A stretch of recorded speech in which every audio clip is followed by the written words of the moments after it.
Okay, so this is CCS America's new education series on machine vision lighting, where we get technical about lighting techniques and technology so you can solve lighting challenges more efficiently in-house. I'm Emily Ting, marketing specialist at CCS America and co-host of this series together with Lindsay Sullivan, our technical marketing manager, who is here to share all her wisdom and her experience from her time as an application engineer. Lindsay, how are you doing? Doing okay. Doing well today. I was kind of a bad mom last night and put Thomas to sleep like 2 hours past his bedtime. Like he slept like the whole night, so I like feel well rested. So, you know, Good for him. Good for him yeah, and good for you. yeah, I am not a parent and I don't have plans to be in the near future, but just seeing you out here doing your best when we talk is, very inspiring. As much as I love to see, the kids make an appearance today, they are definitely, barred from entering your office because we're yes, recording this new series. And so, yeah, we're going to be doing this. I don't know how frequently actually from now on, maybe twice a month, maybe once a month. If yeah, there's super high demand, maybe more. Who knows? We'll see. yeah. But the topic we decided we're going to cover today is collimation, which I think most people actually would have seen collimation in machine vision lighting. They just didn't know it was called collimation. They didn't know there was a word for that, which is why we thought this would be a good first topic for this new series. So just as nice, easy intro question, Lindsay, what is collimation in the context of machine vision lighting and, why is it important? Yeah. So collimation is essentially like in layman's terms, like the parallelism at which the light is coming from the LEDs or like the emitting surface. So if something is super collimated, it's going to have the light coming out in more straight rays versus if it's diffuse, it's coming out at all angles and things like that. And so when we use this in machine vision, we use it, we kind of use diffusion to make an area more uniform and kind of just blanket flat coverage, but we use collimation to essentially make edges sharper on a backlight if we're using it from a backlit perspective, or if we're using it from a front light coming down, it can highlight height changes better versus like a dome light, which is super diffuse, will hide those height changes. So it kind of works opposite in what a lot of the diffusers and dome lights and stuff that we expect does. But yeah, when we say like the degree of collimation, it's where you pick like a point on your sample and the angle at which the light hits that point is how collimated it is. So if it's got a high degree of collimation, it's big angle versus if it's more parallel, it's going to have a low degree of collimation.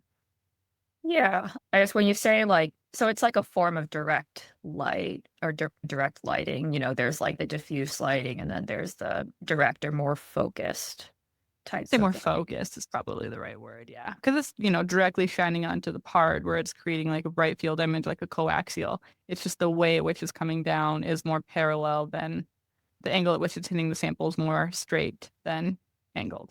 Sure, exactly. But it's also different from a bar light in a way where sure you can have different levels of, emitting angle with a bar light, but in the case of collimation, it's even more direct and focused.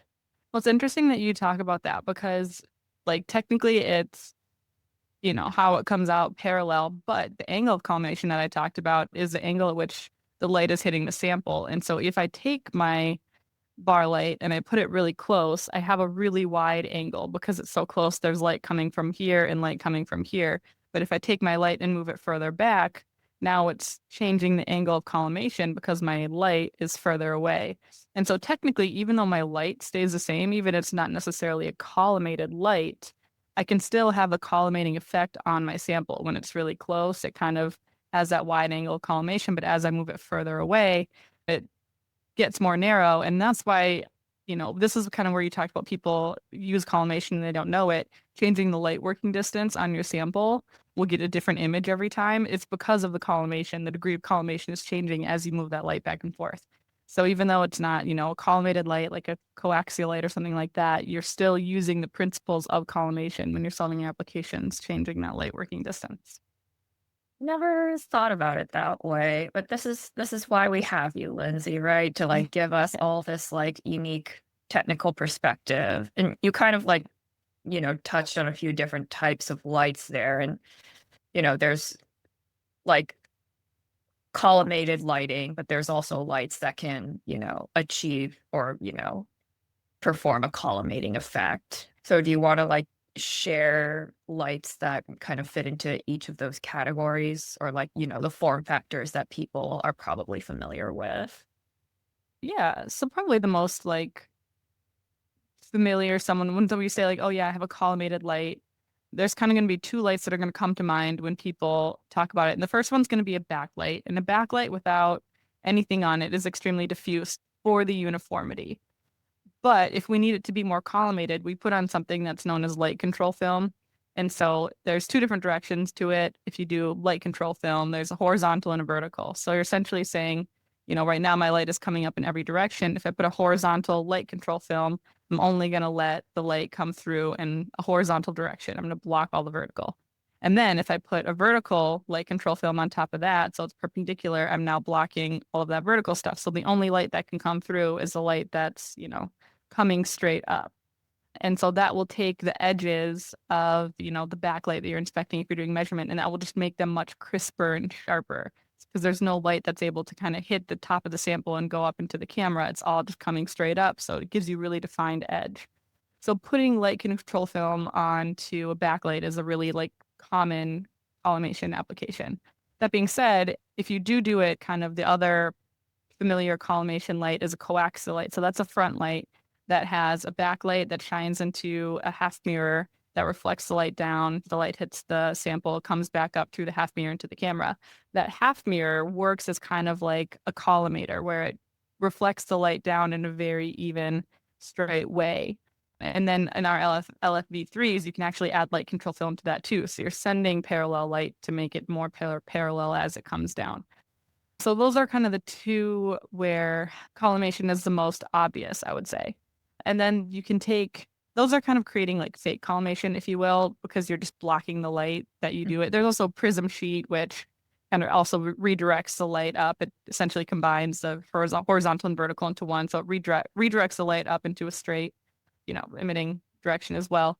But you can also more optically collimate the light. So if you take like a spotlight and like multiple half mirrors, that's like using optics to make the light much more collimated instead of redirecting it to be collimated.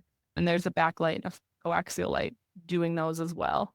So those are kind of the most common ones. But like I said, a bar light you could put light control film on a bar light if you needed to, or, something like that. But just even moving the light working distance will give you collimation and collimation ideas. So it applies in flat dome lights, especially the LFXV.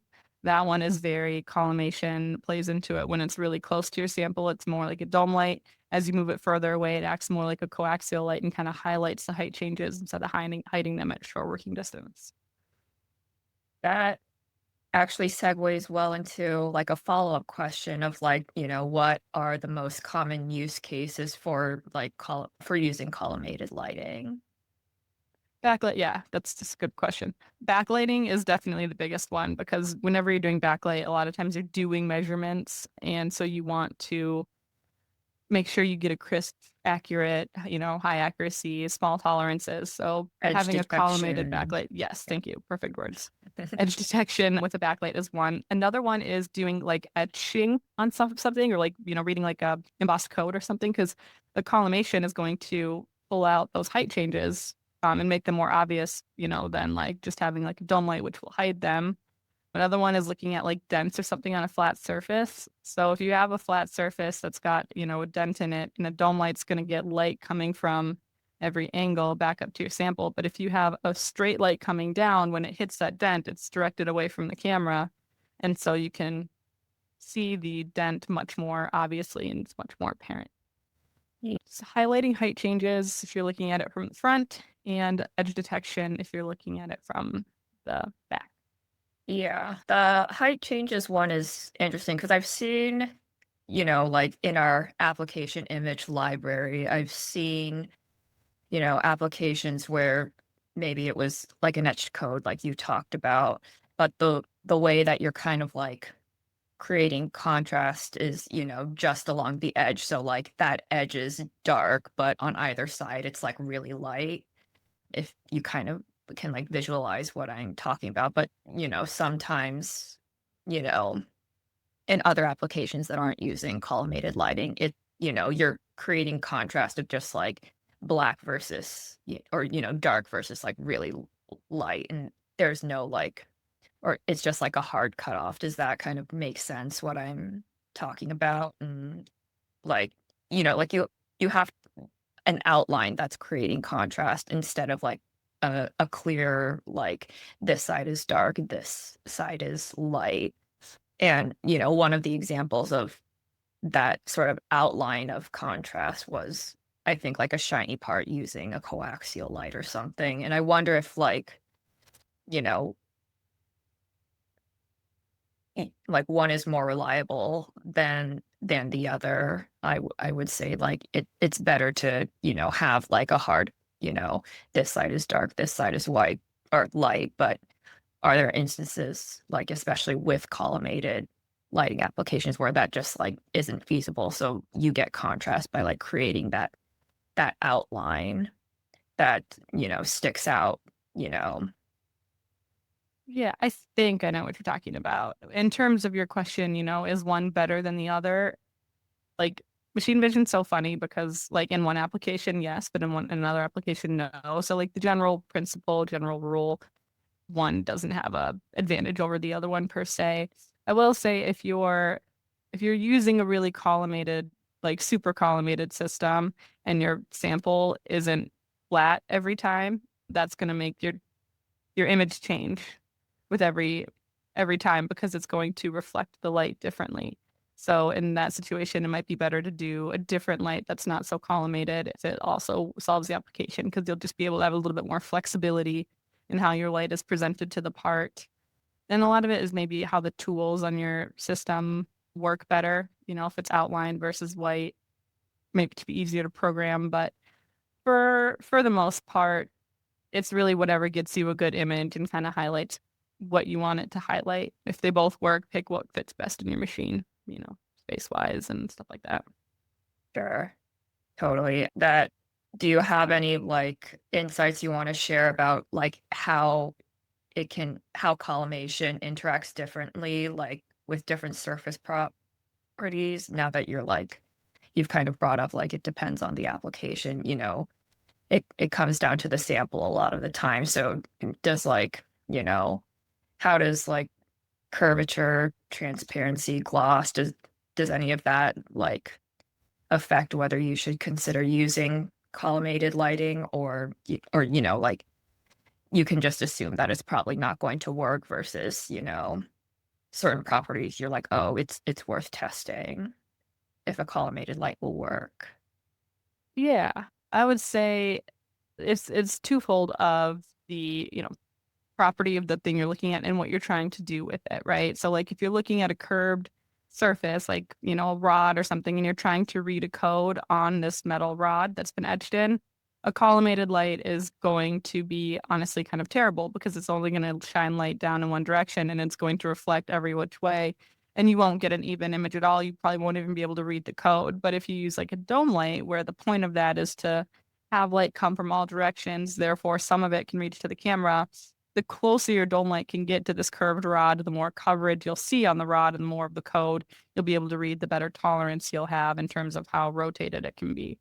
So like, but if you're, trying to find on the, a scratch or something on the rod, and collimated light would probably work better because the dome light might hide that scratch, but you would only get like a line in which that works. So then maybe it still wouldn't even be that great. But so curved surfaces, if you're trying to enhance the curve, mm, you know, it's just really probably collimated light might work, but really a different light would. But if you're trying to illuminate the curve, then you would want to do something more like a dome. When it comes to like glossy versus matte, that's kind of how the light reflects or how the sample reflects the light that it's given. So like a matte surface given any light is going to diffuse it every which Right. way versus a glossy one is going to like directly reflect it. Right. So realistically, the glossy one will kind of maybe make it stay a little bit more collimated.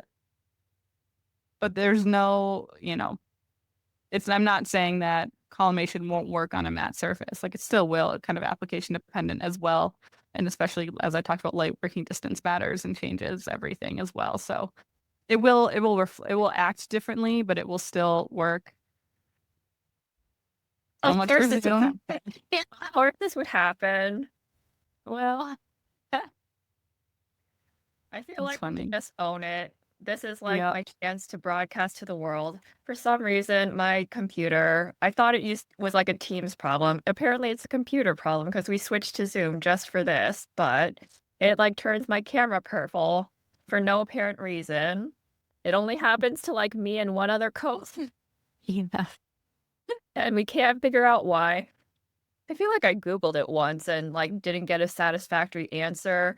And like Windows is updating every like several months, and this is clearly not something that they can fix.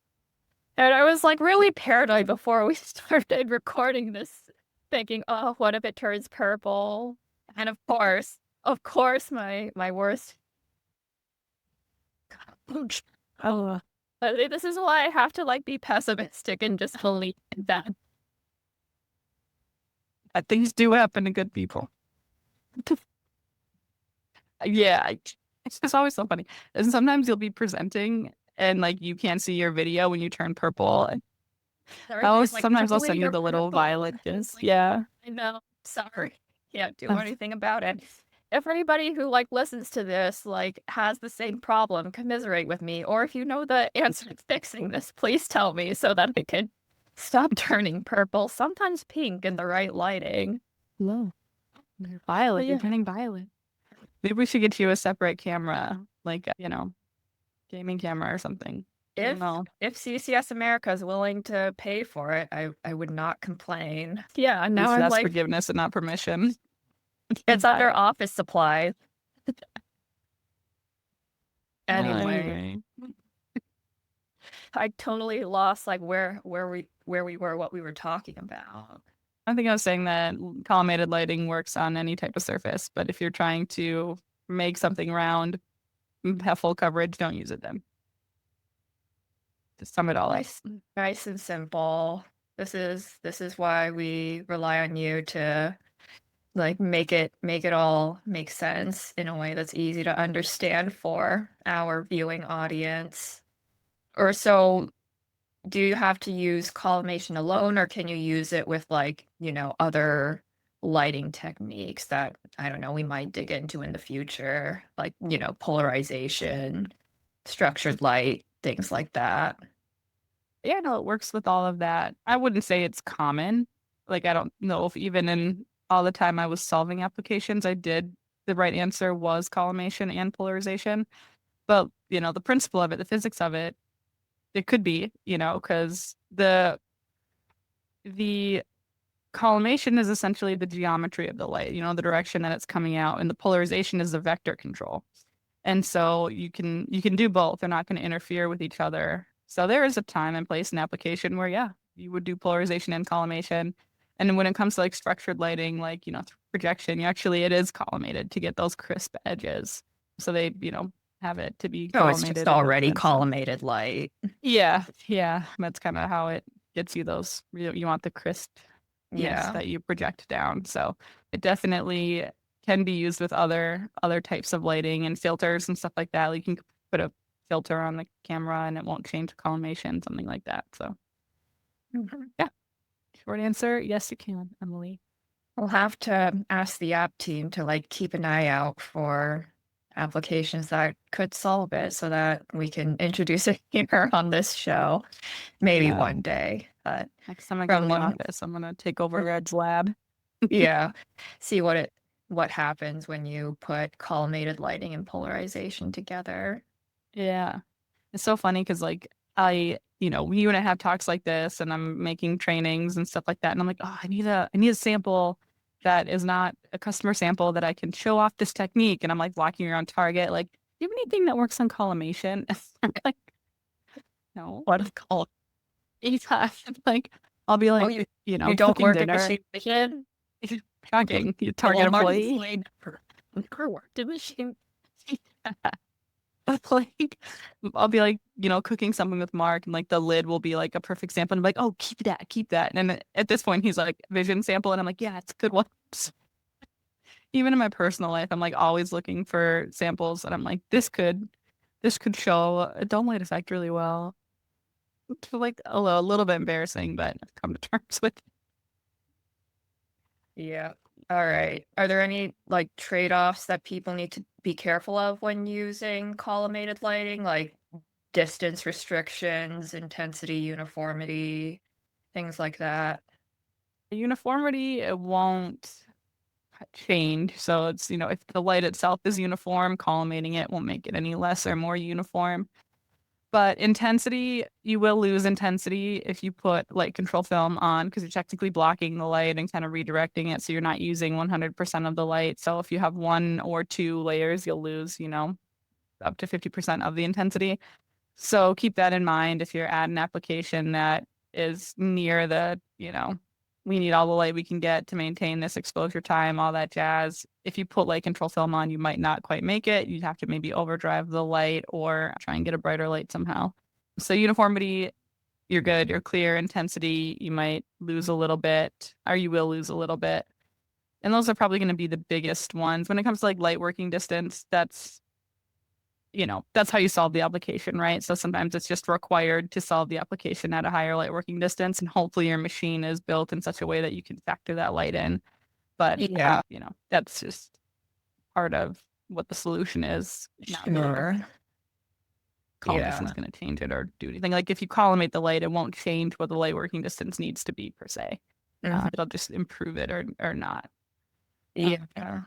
One other thing, I guess, is, like we know our coaxial lights, they're like, they have, I guess, size limitations before they get into custom territory. And like, I guess, how do people need to think of like field of view and, keeping it realistic, like not just vision system wise, but like cost wise, because I don't know how expensive like a 500 millimeter coaxial light would be, but I don't think you would want to find out. Nope. I think that one's going to be on everyone's list. Can you imagine just like this? Like those big telecentric lenses that have to be the size of the field of view with the big 500 millimeter coaxial dome. Can you imagine that system? Yeah. In terms of field of view for coaxial, there actually is in the catalog a page at the end and like the tech tips of how to calculate the field of view based on the size coaxial light that you have and the field of view that you need, like what you'll get, all that jazz, how big the light needs to be. For like flat domes, like the panel lights with the camera holes, they kind of say the general rule of thumb is 2 times the field of view. And that's like worst case scenario. If you're looking at a mirror with a flat dome, you're probably going to need it to be that big. But if it's a more matte material and you're closer, 1.5 times is probably sufficient. But gosh, I don't even know if I've answered your question. I kind of lost my train of thought. I think you did. Basically, don't try to order or try to do a custom evaluation for 100 millimeter coaxial light. Unless you know you need it. Do a smaller field of view or like break it up into multiple fields of view so you can use one that fits or, use this giant flat dome lights basically. Yeah, if it has to be coaxial and be huge, because the thing with that is you need the half mirror at a 45-degree angle. So like the bigger it has to be for the field of view, the bigger the box is. So like 70 millimeters is this big, but like 100 is like this big. Yeah. 500 would be like, probably would barely fit. I don't even know if you could get the right light working distance at that point. We would make serious bank on it though. So maybe I should say like, go for it. Go for it. Machine vision engineers, give us that bank. Do you want to buy a car or do you want to buy a machine vision light? It's 2 questions. I love it. We'll see if it actually happens. I think that was a great conversation. I think we covered a lot that, goes beyond the, generic basic 101 collimation information. So great talk. Before we do our little outro, I think we wanted to promote that we're doing a technical roundtable on September 9th in San Diego, California. And, these are like one day in person only training events that we're, doing across the US throughout the year. It's like, basically content designed by Lindsay just to, give people a crash course on like all the knowledge you need to like essentially be like well versed in machine vision lighting and solving, lighting applications in house, like common things to like look out for, the lighting techniques and the lighting physics behind, how we're using machine vision lighting. Collimation does feature in that. So if you wanted a, back to basics recap that you didn't get in this episode today, by all means, sign up and join us in San Diego. But yeah, Lindsay, do you want to add anything more about, what people can get out of attending? Yeah, I'm a big Roundtable fan. I I definitely have made the content in such a way that it's not necessarily if you have scratches, you use this light. It's more like the physics of the light. So then when you're solving your applications and you like, so you'll try one light and you're like, oh, that kind of works, but it's not perfect. Like with this physics background and like physics is it's not physics at all. It's not anything that there's no formulas. It's just like understanding how the light is reflecting off the surface and what, principles are at play. But like if your light is almost there, be like, okay, I'm capturing this light and that's what's working. So what form factor light can I have that's going to give me this type of reflection better? I'll try this one. And so it's getting rid of the trial and error and kind of guesswork of like, oh, if that worked, maybe this one. And you have more of a purpose to the next light that you choose and giving, just putting all that stuff in your pocket, getting you better at knowing which light, predicting the next light or the first light that you're going with. And then the hands-on portion is always the best value because at the end of the, me talking for a couple hours, we have like, about 6 stations set up, each with a sample. Most of them I've found around my house and gotten too excited about. And it's, there's a table of lights and, people will split up into groups and they'll go to each sample and try and solve it. And it'll, have like this one is solved with a specific wavelength. This one is solved with polarizer, etc. And that's consistently the feedback is, the presentation was great, but like the hands-on thing really solidified my, what's the word? I want to say that's the word. Thank you. Yeah. I'm just going to say interpretation. Just not right. So yeah, that's the takeaway is not Learned. Yeah.